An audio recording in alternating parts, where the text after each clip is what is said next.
جی السلام علیکم ناظرین، اس وقت ہمارے پاس ایک بہت بڑی ہستی موجود ہے۔ ایسٹر کے حوالے سے میں ان کا تعارف کرواؤں، ان کی اپنی کمیونٹی کے حوالے سے میں تعارف کرواؤں تو وہ پاسٹر ہیں اور جو کہ او ٹی ایس کے ٹیچر بھی ہیں، اور ان کا نام ہے اقبال بشیر صاحب۔ وہ ہمارے درمیان موجود ہیں، میں ان سے چند سوالات کروں گا۔ جی اقبال بشیر صاحب، کیسے ہیں آپ؟ میں بالکل ٹھیک ہوں۔ میں آپ سے یہ سوال کرنا چاہ رہا ہوں اقبال بشیر صاحب کہ آج کا جو دن ہے، جو آج کا آپ تہوار مناتے ہیں ایسٹر کے نام سے، اس کو عید ہی کہتے ہیں نا، ایسٹر، تو اس کا عید کے علاوہ بھی یعنی کہ آپ کچھ جو بیان کرتے ہیں کہ جی یہ عید فلاں ہے، تو وہ تھوڑی سی مجھے تفصیل سے بتائیں گے وہ کیا، آپ اس کو کس طرح سیلیبریٹ کرتے ہیں اور عید کا معنی کیا ہے، یہ کیا چیز ہے؟ Thank you. ہم اس کو عید بھی کہتے ہیں اور ایسٹر بھی کہتے ہیں، لیکن جو بیبلیکل اس کا نام ہے وہ ہے عید قیامت المسیح۔ عید قیامت المسیح کے مطلب ہے کہ مردوں میں سے جی اٹھنا، جیسا کہ یسوع المسیح جو تھے وہ مردوں میں سے زندہ ہوئے، اس لیے اس کو عید قیامت المسیح کہا جاتا ہے۔ کیونکہ ہمارا جو خداوند یسوع المسیح ہے وہ یہودی تھا اور یہودی ہی اس کے مخالف تھے، اور دونوں کی جو آپس میں مخالفت تھی وہ اس وجہ سے تھی کہ جب ہم پرانا توریت کی کتاب پڑھتے ہیں تو وہاں پر لفظ لکھا گیا ہے یہوہ، تو جو یہودی لوگ تھے وہ یہوہ کے نام سے بخوبی واقف تھے۔ یہوہ خدا کو کہا جاتا ہے، یہ خدا کا بہت معتبر نام ہے، افضل نام ہے، لیکن جب ہم مسیح کے دور میں آتے ہیں تو وہاں پر بھی یسوع المسیح کو یہوہ سے پکارا گیا ہے۔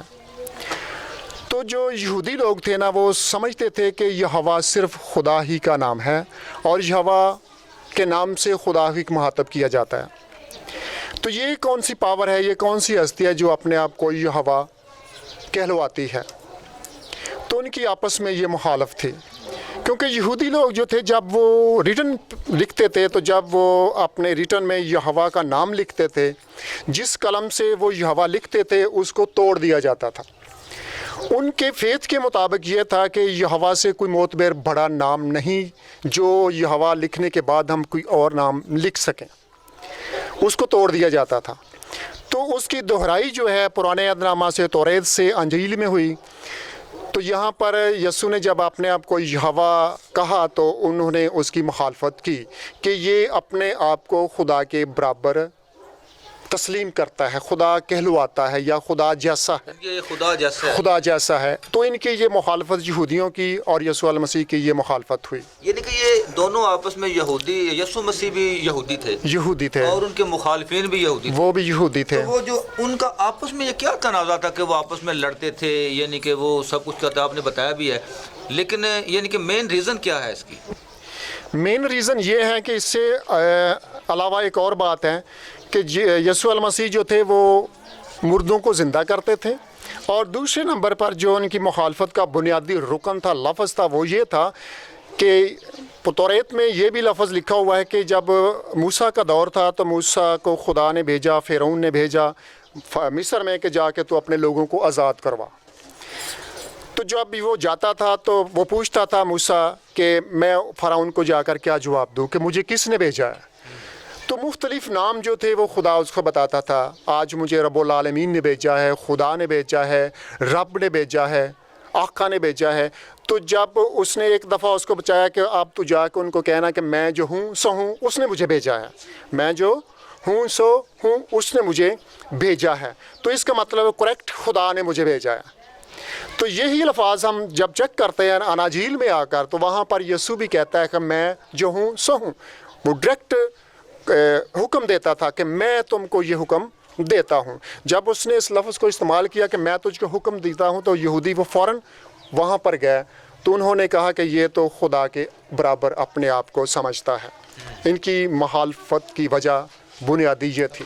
اچھا اقبال صاحب، مجھے یہ بتائیں کہ یسوع مسیح کو صلیب پر کیوں چڑھایا گیا؟ یسوع مسیح کو صلیب پر کیوں چڑھایا گیا، یہ بہت اچھا آپ نے سوال کیا ہے کہ یسوع کا صلیب پر چڑھنا ہمارے لیے کیوں ضروری تھا۔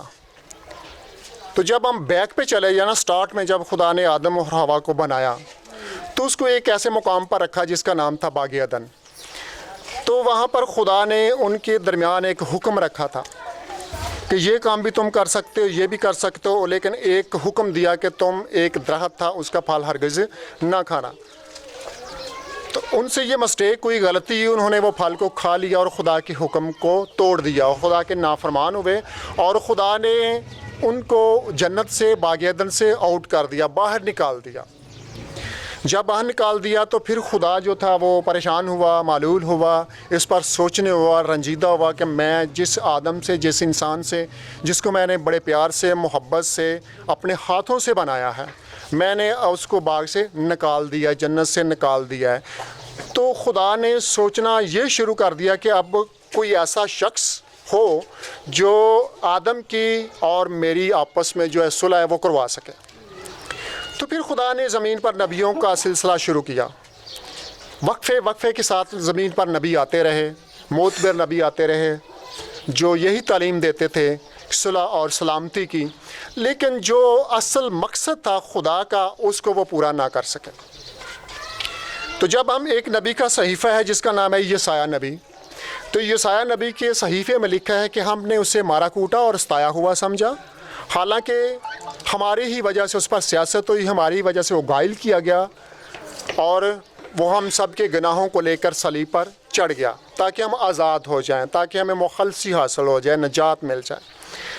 تو بائبل ہمیں یہ بتاتی ہے کہ جب تک کوئی ایسا برا نہ ملے جو بے عیب ہو، جس کی زندگی میں کوئی گناہ نہ ہو، جس کی زندگی میں کسی قسم کا چھل نہ ہو، کوئی فریب نہ ہو، کسی قسم کی کوئی ایسی چیز نہ ہو، اس کو تلاش کیا جائے یا اس کو سامنے لایا جائے جو پوری قوم کے لیے اپنا لہو بہا سکے، اور وہ لہو ایسا بہائے تاکہ ساری قوم جو ہے وہ آزاد ہو جائے، نجات کو حاصل کرے. اور جو آدم کی اور خدا کی آپس میں وہ لڑائی جھگڑا تھا، نفرت تھی، اس کو بھی پورا کیا جا سکے. اس لیے یسوع کو یہ بھی کہا جاتا ہے بنائے عالم سے ذبح کیا ہوا برا، جو جہان کے گناہوں کو اٹھا لے جاتا ہے.